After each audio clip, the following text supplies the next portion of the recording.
कोकणातील प्रत्येक अपडेट जाणून घेण्यासाठी आजच माझे कोकणच्या सोशल मीडिया प्लॅटफॉर्मला लाईक, फॉलो आणि सबस्क्राईब करा।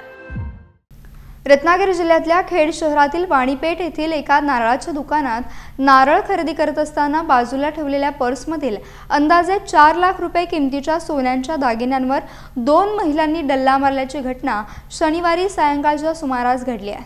दागिने असलेली पर्स चोरीला गेल्याचं निदर्शनास येताच धक्का बसलेल्या विवाहितेने पोलीस ठाणे गाठत घडलेला प्रकार कथन केलाय। पोलिसांनी ही सीसीटीव्ही फुटेज तपासले असता काहीच धागेदोरे हाती लागले नसल्याचं समजतंय। मुरडे येथील सायली बडबे या बोरघर येथे माहेरी एका विवाह सोहळ्यास जाण्यासाठी खेड येथील बाजारपेठेत साहित्य खरेदीसाठी आल्या होत्या। वाणीपेठ येथील एका दुकानात नारळ खरेदी करतेवेळी त्यांनी त्यांची पर्स बाजूला ठेवली होती।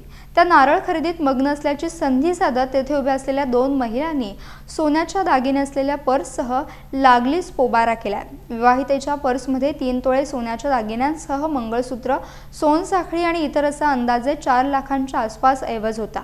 विवाहितेने 2 अज्ञात महिलांच्या दिलेल्या वर्णनानुसार पोलिसांनी लगतचे सीसीटीव्ही तपासले, मात्र यातून काहीच निष्पन्न झाले नाही।